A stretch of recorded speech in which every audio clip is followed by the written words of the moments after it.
오늘은 그려가는 팟캐스트입니다. 노동화 특집 들으면서 많이 상상하시면 좋겠습니다. 중간중간 언급되는 작품들은 댓글창 혹은 갤러리를 확인해 주세요.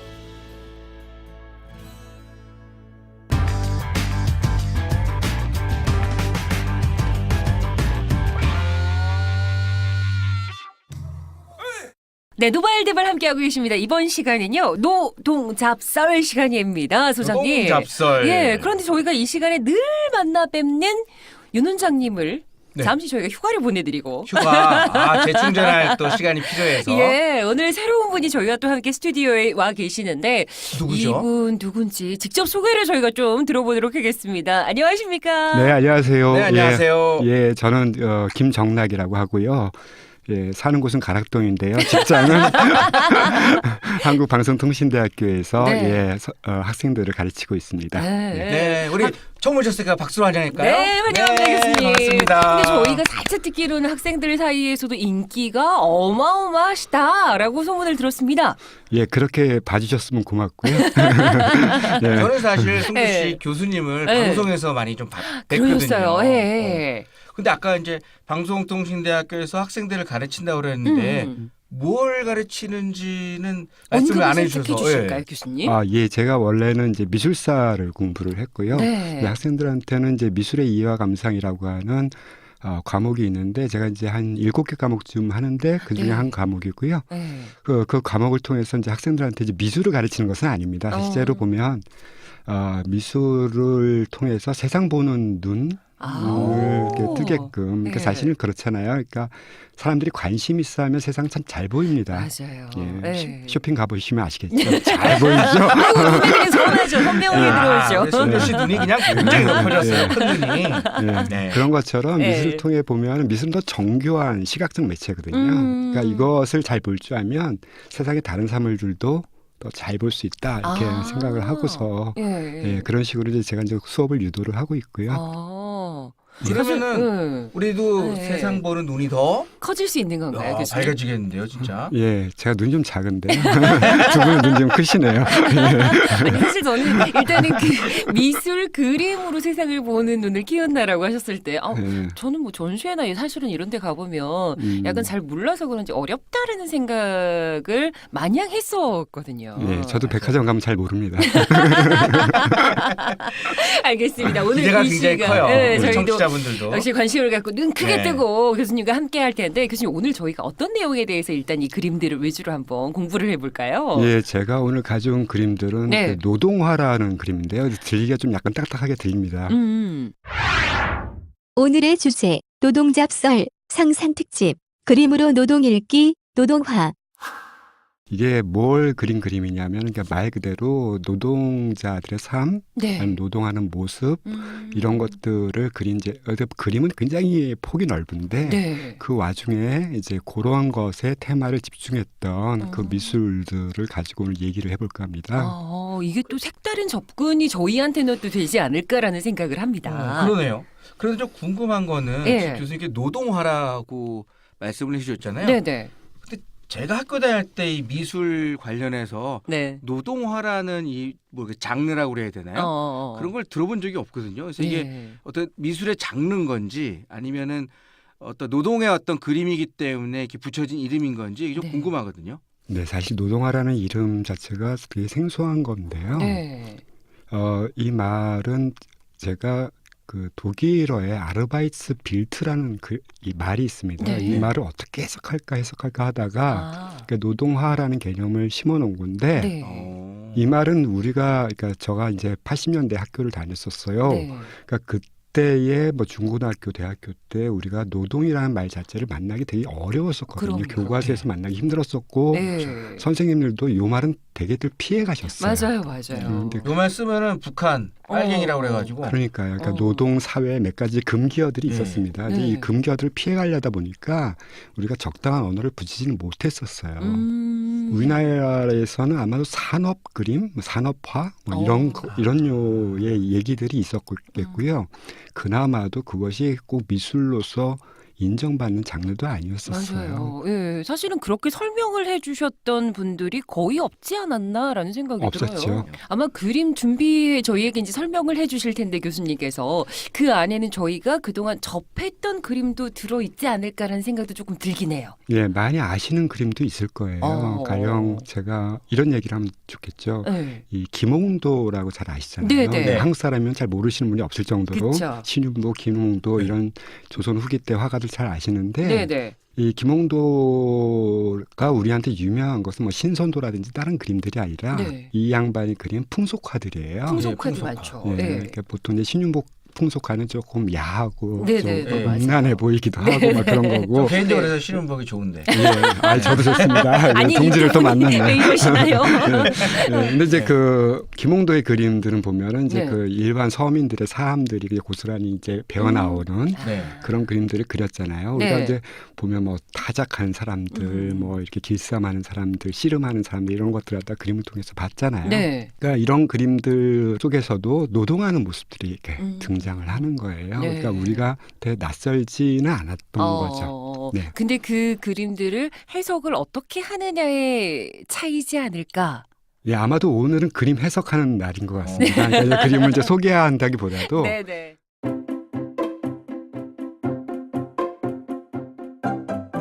일단 교수님 그럼 첫 번째 그림부터 저희가 좀 설명을 해드릴까요? 네, 네. 이 첫 번째 그림은 이제 케테 콜비츠라고 하는 여류 화가예요.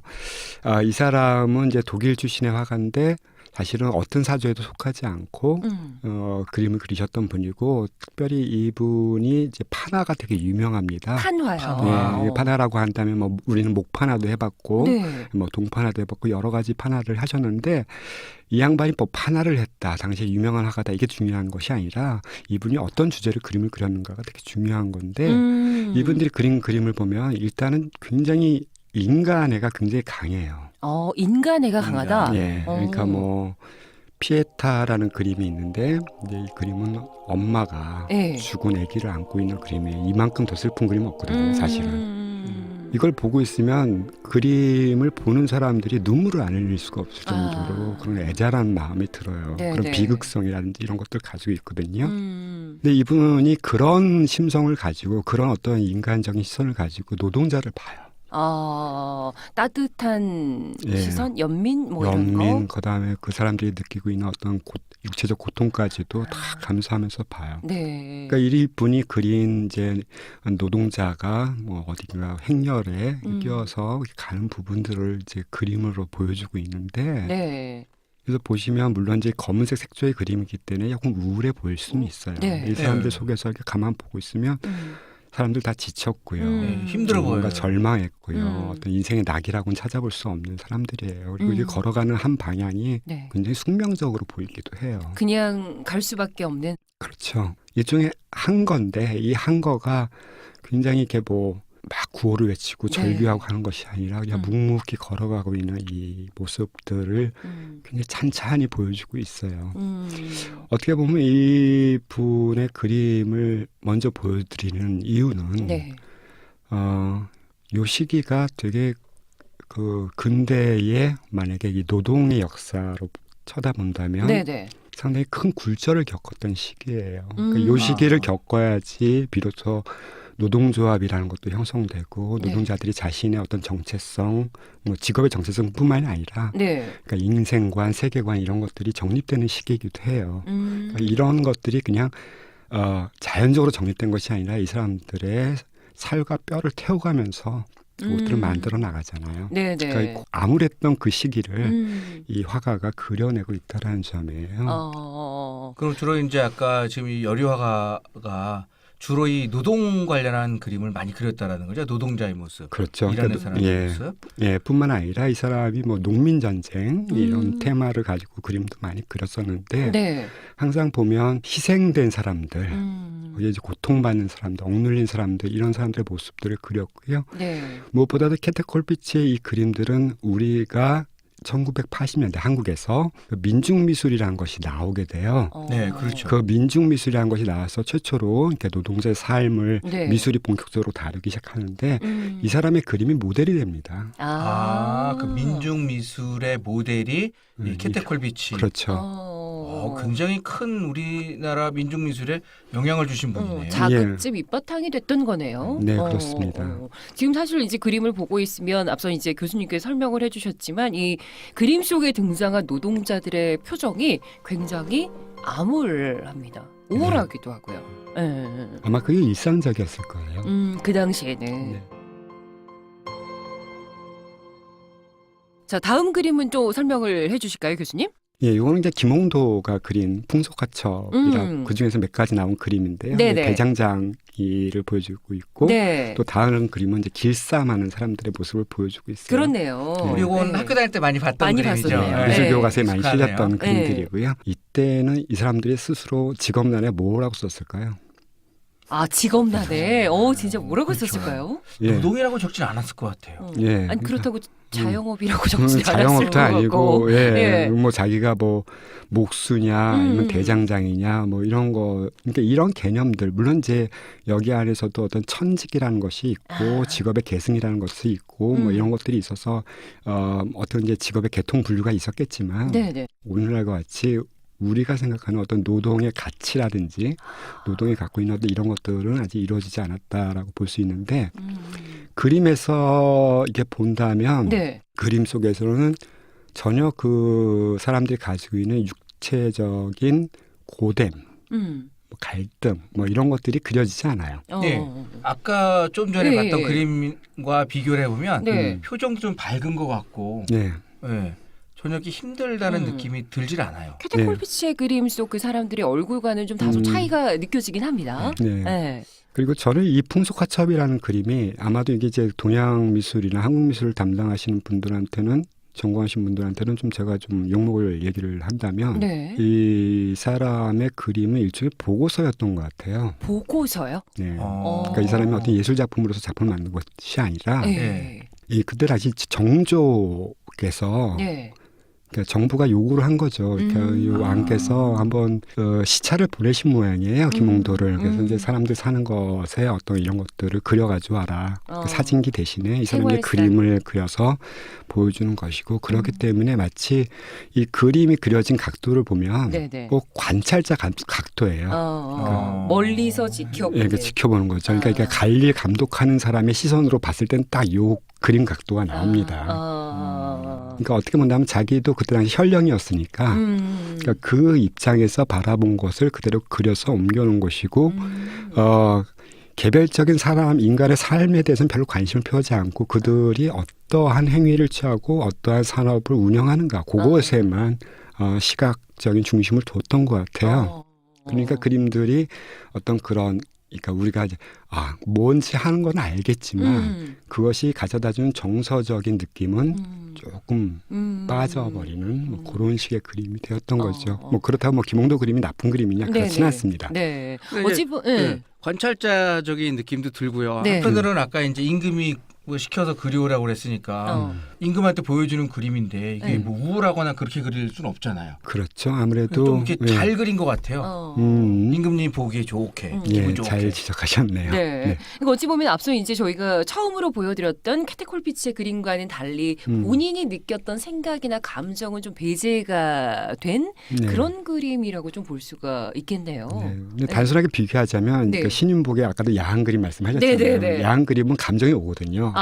그죠? 이거 약간 들뜬다, 이렇게 약간 설렌다라는 마음 나오는데, 요거는 되게 보면은 굉장히 면밀하게 보고서 같은 프로토콜 같은 그런 형태의 그림이라는 거예요. 그러니까 사진과 같은 느낌이 드네요. 진짜. 그렇죠. 기록을 한 거죠. 네. 근데 저 사실 김홍도의 풍속화를 보면서 이런 해석을 해보는 게 난생 처음이거든요, 교수님. 솔직히 맞아요. 말씀드리면. 저희 처음이에요, 진짜. 좀 새로운 각도로 바라볼 수가 있는 것 같습니다. 예.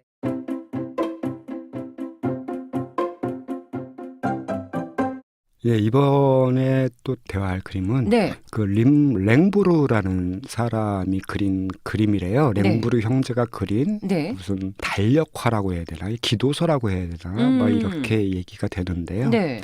굉장히 자세하게 그렸어요. 예, 위는 달력이고, 그러니까 밑에는 그 달력에 맞추어서 그 시즌에 해야 될 농사 일들을 보이는데, 그 사실 앞에 보이는 이 장면은 그 궁의 성주가 가지고 있는 장원이에요. 영토죠. 그 영토에서 농노들이 농사를 짓고 있는 모습을 보여주고 있어요. 그렇네요. 뭔가를 이렇게 수확하는 듯한 모습도 보이고, 그렇죠. 예, 네, 가축들이 또 이렇게 움직이는 모습들도 보이고요. 근데 저는 이제 이 그림을 보면서 깜짝 놀랐어요. 왜요? 왜요? 그 되게 평온해 보이는데. 평온해 보이고 네. 사실은 보면은 저 아름다운 성을 배경으로 저렇게 일하는 것도 행복할 것 같다는 그런 생각이 드는데 네네네. 예, 사실 그 사람들께 보고 있으면 한쪽 사람들은 막 뭐를 먹고 있고요. 네. 어디? 이쪽 부분 아, 보면 이제 밑에 따가지고 부분, 수확해서 먹어요. 수확해서 먹고 있고요. 네. 한 사람은 배가 불뚝한데 네. 아마 네. 뭐를 숨기고 있을 거예요.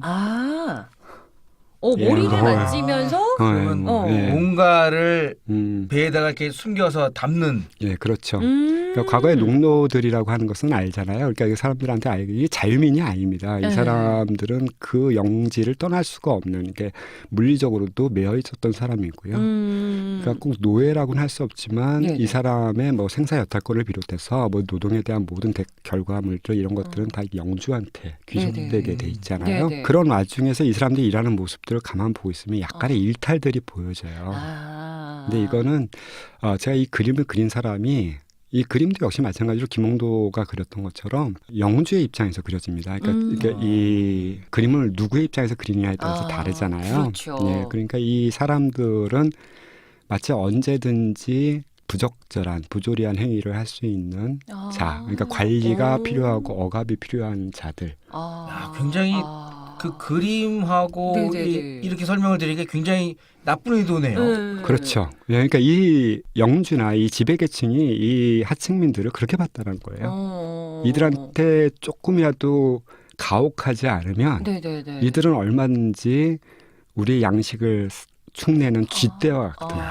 근데 반대로 그 생각을 못하는 거죠. 이 사람들이 자신들의 생산의 모든 것을 다 영주한테 귀속시키는데 그렇죠. 그거는 생각을 안 하고 그런 자신들의 착취는 생각 안 하고 네네. 이들이 올바르게 100% 착취를 해야 되는데 몇 개가 빠져나간다. 이것에 되게 조바심 치는 거예요. 네. 그러니까 이런 것들이 이 그림 속에 살짝 들어가 있어요. 그래서 이게 그렇구나. 이게 이제 그 랭브르 형제가 일부러 유머스럽게 하려고 이렇게 넣는가 아니면 실제 이러한 것들이 당대의 영주들, 귀족 계층들의 염려였는가 이런 것들을 또 살펴볼 수 있는 계기가 되거든요. 그들이 가지고 있었던 생각들. 갑자기 불현듯 스치는 게 소장님 저희가 왜 그 내일 이슈에서도 저희가 그 사건을 다루면서 노동자풍에 뭐 이렇게 언급된 그 부분이 옛날에 있었잖아요. 네네. 네. 그게 갑자기 불현듯 스쳐 지나가네요. 네.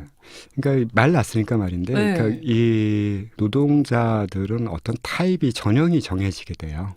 맞아요. 네, 그러니까 어떤 옷차림, 하다못해 행동 거지, 아. 말투, 뭐 이 사람들의 뭐 얼굴 색깔까지 뭐 다 노동자품이에요. 예. 어. 약간 범죄자 네. 과거에 네. 약간 범죄자형으로 많이 그렸잖아요. 예, 그런 전형들이 이 시대에는 딱 정해지게 돼 있었고요. 뭐 오늘날에도 그것으로부터 자유롭지는 않지만, 네네. 그 사람들이 뭐 그 화이트 컬러냐 블루 컬러냐 이렇게 네. 얘기하는 거 물론 이제 이거는 이제 어떻게 보면 굉장히 뭐 계급적 얘기라기보다는 우리가 직종에 대한 얘기일 수도 있겠지만 저는 그런 생각이 들어요. 그러니까 어떻게 우리가 단순히 노동이라는 개념이나 의식이나 이런 것들의 변화를 이렇게 추적하다 보면 예. 자칫 그 미세한 것들을 되게 놓치는 부분들이 있거든요. 네. 그러니까 노동자들이 어떤 시선으로 보아졌는가, 어떤 모습으로 우리가 계속 떠올리게 됐는가. 네네.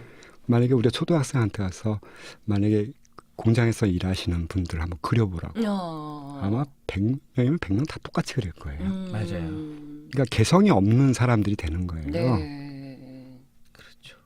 그러니까 이런 것들이 사실은 굉장히 오랜 전통을 가지고 이건 아이들 탓할 것이 아니라 네. 우리 사회가 벌써 이러한 전형화들을 만들어 놓지 않았는가. 네. 그러니까 또한 그것도 그래요. 그러니까 우리가 제가 한번 울산에서의 경험인데 아침에 길거리는 파란색 그 네. 유니폼으로 꽉 찹니다. 그러니까 세상이 어쩔 땐 저는 이게 되게 경악스럽기도 하고 놀라운 거예요. 하나의 뭐 스펙타클이에요. 사람들이 네. 출근하는 모습들을 이렇게 네. 보고 있으면. 똑같은 옷차림에 똑같이. 예, 막 파도처럼 밀려서 이렇게 네. 다 들어갑니다. 맞아요. 근데 이것이 어떻게 본다면 본인들한테는 하나의 굉장히 큰 뭐라고 할까 이게 볼거리일 네. 수도 있겠고 아침마다 벌어지는 이런 지금 큰 풍경. 이렇게 이벤트 같은 것일 수도 있겠고 뭐 그 속에 있는 사람들은 내가 그 속에 있다는 것만으로도 어떤 자긍심과 자부심 같은 것도 느낄 수 있겠지만 네. 어떻게 보면 이런 것들이 우리가 뭐 특별하게 무슨 노동자의 날이나 무슨 산업의 날이나 뭐 이런 것들을 택해서 이벤트를 벌이지 않더라도 우리는 계속 그러한 시위들을 보고 있었다라는 것이죠. 예, 그러면서 이제 우리는 거기에 너무 익숙해 있는 네. 것이고요. 그래서 저는 이제 그런 말들을 되게 싫어해요. 그러니까 우리가 노동자라는 말은 요즘에 쓰게 됐지만 옛날에는 네. 노동자라는 말 대신에 근로자 맞아요. 그렇죠. 근로자. 많이 네. 썼고요. 가끔 가다가 뭐 상 줄 때 산업역군이란 말 많이 썼습니다. 정말 그거는 노동잡설 상상 특집 2부에서 이어집니다.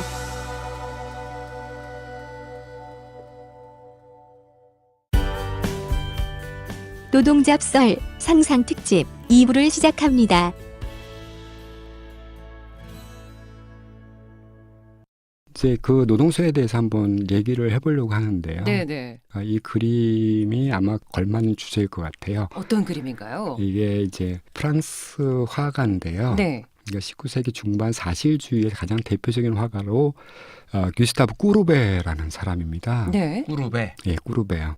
이 사람의 작품 이 돌 깨는 사람은 굉장히 잘 알려져 있어요. 근데 네. 그냥 알려져만 있지 이 네. 작품의 진위에 대해서는 잘 안 알려져 있더라고요. 되게 유명한 사실주의 대표작이다. 네네. 그러니까 공부하는 학생들은 이것만 외워요. 그쵸. 그게 정답인 사실주의 것처럼. 대표작 그것만 맞아요. 외워요. 맞아요. 암기용으로 시험 예, 보려고. 예. 네. 근데 이 그림 되게 단순한 그림인데 네. 돌 깨는 사람들이라고 해서 딱 두 사람이 등장합니다. 네. 한 사람 늙은이고 한 사람 젊은이에요. 네. 이제 길가에서 이제 바닥에다 포장을 하기 위해서 주위에 있는 돌을 치운다거나 네. 아니면 돌을 갖다가 잘게 쪼개가지고 바닥에다 도포로 까는 네. 보면은 옷차림 허수룩하고 찢어진 옷에다가 뭐 몸도 성한 데가 있는 것 같지는 않습니다. 네. 그리고 이제 그 오른쪽에는 늙은 사람과 왼쪽에는 젊은 아이가 이렇게 있는데요. 네. 여기서 이제 이걸 발견하시면 돼요. 저 오른쪽에 있는 늙은 사람은 너무 늙었어요. 그러니까 지금 좀 네. 모자를 쓰고 가려져 있어서 네, 잘 네. 보이지는 않지만 네. 대체적으로 우리가 이제 짐작하기에는 60대 이상, 그러니까 음. 정년을 한 사람 정도쯤의 나이 네. 네. 네. 바라보고 있고 저 왼쪽에는 저 아이는 아직은 10대 초반 정도쯤에 그렇게 해당하는 나이예요. 네. 그러니까 두 사람 다 노동이 가능한 나이에 아직 진입하지 않았거나 나왔거나 벗어났거나. 예, 그 두 사람을 이제 그리고 있는 거예요. 네. 그러니까 요 점에서 저는 여기서 이게 이상하게 알레고리 같은 걸 봐요. 저 젊은 애와 늙은이는 두 사람은 사실은 하나예요. 그렇죠. 둘이. 하나. 어차피, 시간이 예, 흘러서 아, 같은 네. 모습이 된다는 거죠. 어떻게 보면은 저 젊은 친구는 이미 저 친구가 어른이 되기 전서부터 일을 했었고 네. 이제 나이가 들어서 쉴 만한 사람인데도 계속 일을 해야 되는 그런 어떤 모습. 그러니까 일종의 저 직업은 천형처럼 묶여져 있다. 숙명론적인 일이다. 그러니까 과거의 노동관이 그랬어요. 어렸을 때 초등학교 때 혹은 뭐 중고등학교 때 직업에 대해서 네. 얘기하자면 물론 달라질 거예요. 나는 어렸을 때 아이들은 무조건 과학자 되고 싶는 막 그러다가 네네. 좀 커지면 좀 구체화되기도 하고 그렇죠. 약간 낮아지기도 하죠. 그럼에도 불구하고 자기가 원하는 것, 자기가 좋아하는 것을 계속 연상시키면서 자신의 직업을 얘기를 하잖아요. 그렇죠. 그런데 그 직업의 선택권이 없었던 사람들은 어떡할까요? 너무 괴로웠을 것 같아요. 그냥 길들여지고 네. 익숙한 일들을 계속 할 수밖에 없는 상황이었겠죠. 예. 제 친구가 한번 인도 여행을 갔었는데 네. 그 기억이 있대요. 인도에 가서 이렇게 인도 사람들하고 만나가지고 컨택트하고 이제 얘기도 하고 막 그렇게 하는데 어느 순간 그걸 보고 싶었대요. 불가촉 천민들이 어떻게 살고 있나. 그러니까 인도의 카스트 안에도 카스트. 네네. 안에도 못 들어가는 사람들, 그 계급에도 안 들어가는. 그거 정말 낮은 계급이네요. 진짜 거기도 못 들어갈 정도면. 예, 그 만져서도 안 되는 사람들인 거예요. 그러니까 이 사람들이 이렇게 닿으면 안 되는 사람들인 거예요. 그러니까 이 중에 어떤 사람이 뭐냐면 염색을 하고 빨래를 하는 사람들이 있대요. 그러니까 젊은 벌써 어린 꼬마애가 네네. 그냥 자기 몸무게보다 더 무거운 물 젖은 빨래를 들고 이렇게 쳐대고 있는 모습을 본 거예요. 그리고 가서 한 친구가 이렇게 물어봤대요. 너는 커서 뭐 되고 싶니? 네. 그러니까 이 친구가 대답을 못 하는 거예요. 생각해 본 적이 없으니까. 나는 이렇게 살았고 늙어 죽을 때까지 이걸 할 건데. 꿈이 없네요. 꿈이. 그렇죠. 그러니까 어떻게 본다면 저 그림은 산업화 시대에 그려진 그림이에요. 그러니까 우리가 뭐 아주 옛날도 아니고 이미 네. 산업혁명 겪었고 도시 노동자가 나왔던 시기고 하지만 그럼에도 불구하고 과연 우리가 직업을 선택할 수 있는 사람들이 얼마나 될까? 자기 스스로 선택할 수 있는 사람들이. 물론 이제 어떤 경우는 그게 있어요. 그러니까 사회적인 유행이라든지 경향성에 네, 네. 따라서 뭐 나는 이런 직종이 좋아, 나는 네. 공무원이 좋아, 막 이렇게 이런 식으로 해가지고 도전도 하고 뭐 이렇게 할 수 있지만 네. 그런 직업의 선택을 할 수 있는 부류가 과연 얼마나 될까? 본인 스스로가. 네, 물론 좋아졌다고는 하지만 네. 여전히 수많은 사람들이 자기 직업의 선택권을 갖지 못한다라고 하는 것이죠. 그러니까 이런 것들을 쿠르베 그림에서 보는 거예요. 그리고 쿠르베는 이것이 사실이다라고 내밉니다. 그러니까 자기 사실주의는 똑같이 잘 그렸기 때문에 사실주의가 아니라 이 일이 사회적으로 사실이기 때문에 이렇게 그린다라는 거예요. 그러니까 노동자가 예쁜 옷 입고 망치질 하지는 않는다는 거죠. 그렇죠. 네. 그리고 그 사실이라고 하는 것은 그래요. 뻔히 알고 있는 사실이 아니다. 그 사실을 되짚어 주는 거죠. 왜냐하면 그냥 우리 사람의 눈으로 봤을 때는 그냥 넘어갈 수 있는 일이 사진으로 찍히거나 그림으로 그려지면 다시 보게 된다는 거예요. 그러니까 그냥 쉽게 접할 수 있는 겉모습이 아니라 그 내면이라든가 그러게요. 그 속사정까지도 볼 수 있는 그런 표현들이었다. 네. 사회적인 어떤 그 시대상도 그려져 있고. 예. 근데 교수님 저는 저 궁금한 게 네. 저 돌 깨는 거에 냄비 같은 게 하나 있어요. 네. 저 냄비가 어떤 의미일까? 궁금해요. 그게 아마 뭐 뭘까? 감자죽이라도 끓여 먹으려고 하는 것이 아닐까. 그러니까 이 사람들은 누가 이 사람들을 위해서 밥을 차려주지 않아요. 그러니까 스스로 알아서 중간중간에 해결해야 되는 것이고요. 또 참고적으로 이렇게 얘기하자면 네. 이 그림이 나왔던 시기는 1849년. 1849년. 그러니까 이때가 어떤 때냐면 파리 코뮌이 났던 시기예요. 그러니까 계속 도시 노동자들이 네. 막 그 민주화를 위해서 가열차게 투쟁하던 그 시기에 있고요. 이거보다 조금 앞선 시기에 이제 빅토르 유고라는 사람이 레미제라블이라는 영화를 만들어요. 네. 영화가 아니라 그 영화도 예, 있지만 그 소설을 소설. 쓰는 예. 네. 거기에 나온 그 장발장이 네. 조카를 위해서 빵 몇 개 훔친 죄로 네. 네. 감옥에 가서 근데 감옥에 갇혀 있는 게 아니에요. 강제 노동을 합니다. 십몇 년과 10년 이상을 하다 강제 노동을 하잖아요. 영화에서 보면 배를 끄는 장면들이 네. 나와요. 그러니까 이런 것들, 그러니까 그 노동의 선택권뿐만 아니라 노동의 강제성들 이런 것들이 벌어지는 것이고요. 네. 우리나라도 한때 80년대, 90년대 때에 노동력이 한참 부족할 때 사람들이 봉고차 태워서 어디론가 가고 막 저쪽에서 많이 뭐 했죠. 예, 네. 하고 있었잖아요. 그러니까 노동력이 없을 때 인간의 노동을 어떻게든 하기 위해서 네. 이때가 바로 그 산업사회의 초기 때의 그 양상들을 드러내 주는 것이고요. 네, 네. 제가 이제 이 그림하고 좀 비교를 해볼게요. 네. 일단 이 다른 그림인데 네, 네. 진짜 잘 그린 그림이에요. 그러니까 이 쿠르베보다 더 잘 그릴 수 있는 화가인데 네. 이 사람이 이제 독일 사람입니다. 아돌프 멘첼이라는 사람인데 네. 말은 같아요. 사실주의자 화가예요. 네. 그래서 뭐 이 사람의 그림을 보고서 이거는 가짜야, 연출된 거야 이렇게 볼 수는 없어요. 사실 맞아요. 네. 맞는 너무 자세하게 네. 그렸어요. 네, 너무 자세하게 네. 그렸고요. 그리고 진짜 실감나게 그렸어요. 네, 맞아. 원본을 보고 있으면 지금 저기 재련소 그림을 우리가 보고 있는데 네. 이 재련소에 철이 부글부글 끓는 게 보여요. 네. 지금 보여요. 뛸 것 같아요. 손 갖다 대면. 네. 네. 그러니까 이런 그림을 그렸는데 이런 그림을 그린 의도가 어. 이 쿠르베하고 좀 달라요. 그래요? 네. 이 어떤 차이가 있을까요? 이 그림은 자기가 재련소에 갔더니 여기 일하는 사람들이 되게 아름답더라. 뭐 일하는 사람들의 모습이 좀 뭐 뭔가 좀 약간 찡하더라, 측은하더라 이렇게 해서 그린 것이 아니라 그 이때가 당시 프로이센이라는 나라 때예요. 프로이센이라고 하면 잘 모르시는데 혹시 철혈제상 비스마르크라고 아시면 좀 어떻게 알죠. 하면 그렇죠. 네. 배웠으니까 세계사 시간. 그러니까 이 사람이 이 독일 경제와 정치와 외교를 이렇게 좌지우지했던 때예요. 이 비스마르크는 사실상 보면 히틀러도 그렇고 박정희도 그렇고 하여튼 뭐 여러 독재자들의 우상격이죠. 어떻게 보면 굉장히 모델적인 사람이에요. 그러니까 이 사람이 보여주고 싶어했던 독일의 모습. 이걸 주문을 해봤습니다. 그러니까 여기서 비로소 그려진 사람들의 인물들의 모습은 진짜 산업 역군이에요. 그러네요, 진짜로. 그러니까 뭐 이 위험한 작업에 몸을 사리지 않고 열심히 뛰어들어서 그 생산량을 맞추기 위해서 막 그냥 자기 일보다 더 이렇게 몰두하는 사람들의 모습들을 어. 갖다가 이렇게 치열한 모습들을 보여주고 있죠. 네. 아마 저희 이제 교수님 설명과 저희들의 반응을 들으시면서 음. 어떤 그림일까 정말 궁금해하는 분들도 많이 계실 것 같은데 그렇죠. 쉽게 아마 인터넷에서 찾아보실 수도 있고 저희가 예. 팟캐스트에 몇 장 여러분이 좀 참고하실 수 있도록 저희가 함께 올려드리도록 하겠습니다. 근데 이 사진은 진짜 이 그림은 사진과도 네. 같을 정도로 정말 디테일하게 그려져 있네요. 실제로 보면 더 디테일합니다. 그러니까 그러니까 이 그림을 참 잘 그렸던 사람인 것은 분명합니다. 근데 이제 우리가 이제 문제를 얘기를 던질 수 있는 것은 네. 바로 이런 부분이에요. 과연 이 그림이 누구한테 의뢰가 됐는가? 구르베의 그림은 자기 스스로 그리겠다고 자기 스스로 다짐하고 그린 그림이에요. 이 그림은 누구의 의뢰도 받지 않았고 네. 누구한테 보여질 거라고 의도하지 않았습니다. 근데 이 그림은 철저하게 주문자가 있었고요.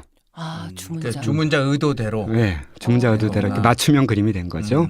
누굴까요, 과연? 아마 뭔가 자랑하기 위한 그렇죠. 게 보여요. 예. 우리 이렇게 열심히 하고 있어. 공장이 있고 우리는 이렇게 또 만들어내고 여기서 열심히도 일한다. 예.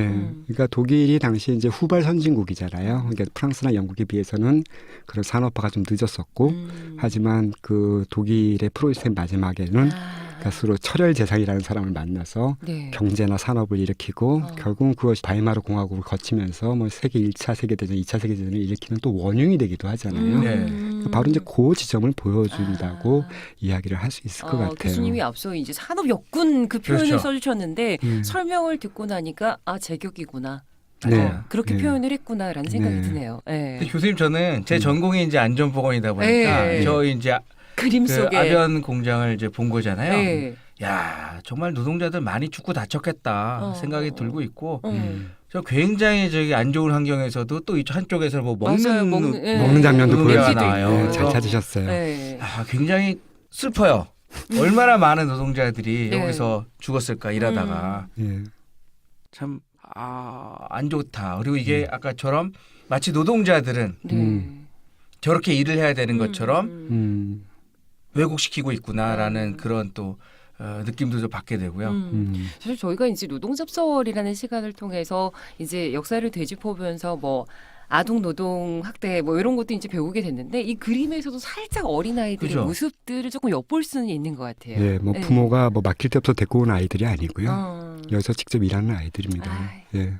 좀 씁쓸한 단면을 또 확인할 네. 수가 있네요. 예. 그리고 이제 우리 소장님이 말씀하신 거에 제가 네. 되게 걸리는 부분이 있어요. 어떤 우리가 부분이실까요? 이제 이 노동의 조건들, 노동의 네. 환경들이 과거에 열악했다는 거 분명합니다. 네, 그렇죠. 이제 네. 언제까지 열악했을까? 과연 저는 이렇게 생각해요. 노동조합이 생기기 이전과 이후는 그 노동 환경의 변화를 가 굉장히 결정적인 부분의 역할을 했었다. 그러니까 물론 이렇게 노동자가 얼마나 많이 자기의 소득을 높이고 네네네. 그 자기의 지위를 확보하냐도 문제였지만 노동조합이 생긴 이후로 노동 환경의 변화가 비로소 굉장히 많이 됐죠. 이루어졌다라는 예, 것이에요. 제가 그거를 좀 보여줄 수 있는 그림을 하나 보여드릴게요. 네. 이게 뭐냐면 네. 노동자들이 건물 꼭대기에 철근 위에 앉아서 밥을 먹는 사진이 하나 있습니다. 굉장히 유명하죠. 예, 한번 찾아보실래요? 저도 이 사진 정말 많이 봤던 것 같아요. 네, 여기 있습니다. 예. 네, 찾았습니다. 저는 처음에 교수 이게요. 네네. 그냥 우리 요즘에 뭐 포토샵 한 건 줄 알았어요. 합성해서. 저기 실제 저기 올라와 있는 거죠? 그렇죠. 예. 아직 철근이 매달려 있는 것이고요. 네네. 그 철근 위에 사람들이 자기의 주 이렇게 참새처럼 앉아 있어요. 앉아가지고 자기 도시락통에 얼고서 뭐 샌드위치나 이런 것을 먹고 있는 장면인데, 네. 그러니까 요 시대적 배경은 바로 이제 엠파이어 스테이트 빌딩 같은 것들이 지어졌던, 그러니까 미국에서 이 마천루라고 하는 것들이 막 올라가던 시기예요. 이제 조금 있으면 이제 금융 대란도 날 거고요. 네. 이제 대공황이 벌어질 것이긴 하지만 그 이전까지 미국 경제는 굉장히 호황이었고 그 호황은 높은 건물들을 짓는데 자본이 투여가 됩니다. 그래서 이제 거기 건설 노동자들이 많이 되죠. 네네. 근데 이 사람들이 과연 일하는 환경은 어땠을까? 저는 저 사진이 네. 너무 명쾌하게 보여주고 있다고 생각이 듭니다. 저기서 떨어지면 그쵸, 죽는 위험하죠. 거거든요. 예, 아찔한 거예요.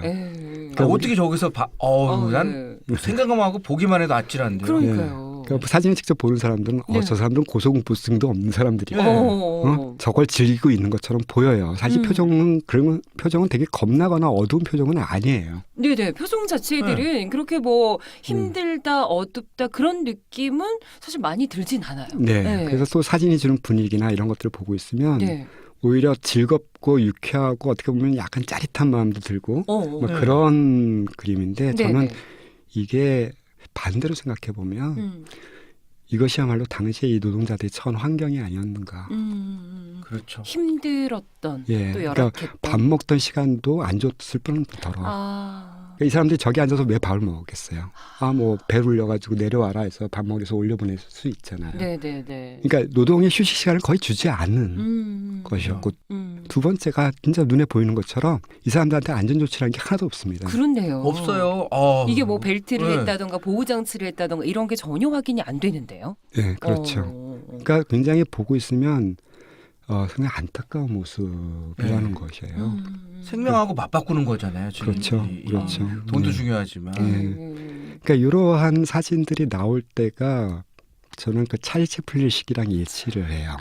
여러분들 찰리 채플린의 모던 타임스라는 영화 되게 웃기게 네. 보이죠. 그렇죠. 네. 재밌게 봤었죠. 네, 아마 찰리 채플린이 이 영화 때문에 공산주의자로 몰렸을지도 모르겠어요. 네. 그러니까 그 영화에 등장하는 어떤 이 뒷배경들은 당시에 그 노조와 이 기업 간의 갈등들 이런 네. 것들을 다 내포하고 있었으니까요. 근데 여기서 찰리 채플린이 비판하고 싶은 것은 한 인간이 기계화되는 과정.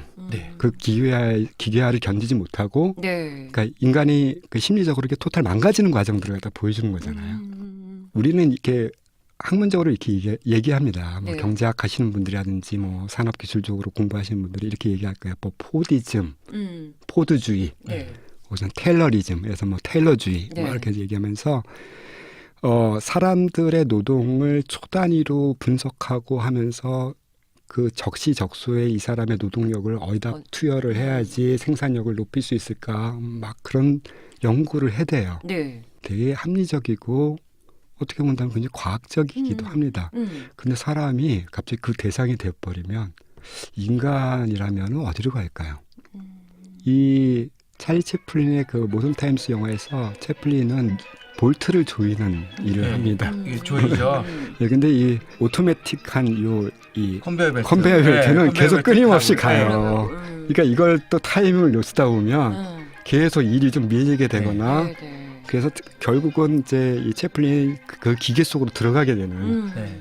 그런 상황에까지 이르게 됩니다. 그리고 나서 결국은 이 사람은 해고를 당해요. 그러니까 물론 그 기계 속에 들어갔다 겨우 살아서 나오지만 그러니까 어떤 보상도 없고 그냥 그 자리에서 해고당하는 길바닥에 나가서도 보이는 모든 것이 볼트여서 다 조이고 다니고 싶은 막 그런 뭐 어처구니 없는 모습들을 보여주는데 그러니까 이런 것들이 사실은 뭐 그건 꼭 미술은 아니지만 그런 시각화를 통해서 네. 당시 노동이 가지고 있었던 어떤 노동의 현상들을 아주 극명하게 드러내 보여주고 있다는 것이죠. 그게 너무나 네. 많이 저희는 보면서 또 접하면서 놓치고 있었구나. 아니 아예 생각을 하지 못했었구나라는 약간의 반성이라고 할까요, 교수님? 네. 이런 생각도 좀 듭니다. 예. 네. 계속 저도 이제 그 안전보건을 하다 보니까 사실 찰리 채플린은 요즘 소위 말하는 이제 골병이라는 이제 근골격계 질환 직업병이 있는데 저희가 교육할 때 가장 먼저 보여주는 게 그 찰리 채플린 모던 타임즈거든요. 그렇죠. 예. 저러면 사람이 살 수가 없어요.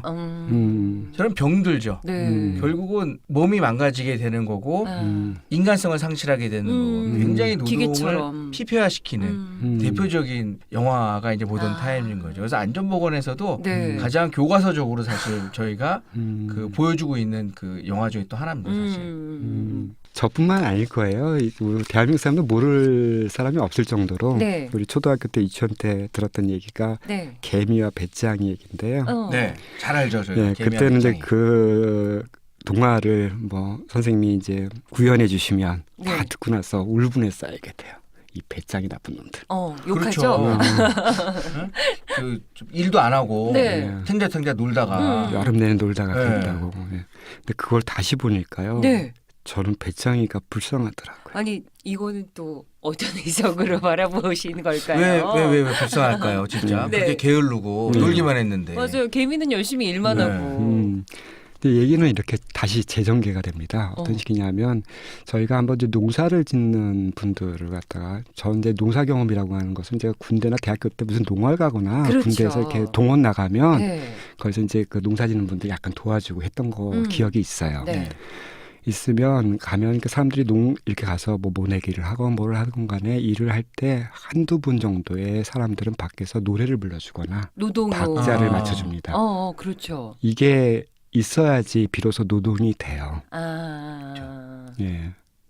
그런데 저는 이 배짱이가 그 역할을 해주지 않았나 생각이 드는 거예요. 그 개미가 이렇게 노동을 할 때 옆에서 이렇게 힘을 실어주는 힘을 실어줬고 네. 쉴 때도 노래를 해주면서 마음을 이렇게 네. 다스리게 해줬고 여유를 이렇게 해줬는데 결국 물리적으로 모든 생산물은 개미가 걷어들인 거잖아요. 그렇죠. 예. 근데 이제 배짱이가 와서 우리도 그때 뭔가를 여러분들을 위해서 해줬는데 좀 나눠주시면 안 되겠냐. 우와.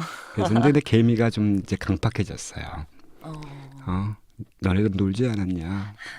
우리는 열심히 일했고 그러니까 이 수확은 너네한테 줄 수가 없어라고 이렇게 하죠. 그래서 그의 겨울을 배짱이들이 못 나고 이제 다 죽습니다. 다음에 이제 개미들은 아무런 유흥 없이 일을 해야 될 거예요. 그렇죠. 예. 그럼 그 어떻게 보면은 개미가 악덕 사업자. 사업자예요. 아니 예. 그 뭐 배짱이가 네. 어쨌든 개미를 위해서 어. 힘내라고 노래도 불러주고 기운을 북돋아줬는데 그만큼 값어치는 해야 되는 거 아니에요. 월급을 주든지 뭘 주든지. 대가를 지불하지 않았다. 예. 그러더니 결국은 어쨌든 배짱이의 노동력을 착취해가지고 네. 자기는 부를 축적하고 그 괘씸하네요. 개미가 갑자기. 예. 근데 사실은 그런 게 있어요. 저는 이제 저도 노동자니까요. 예.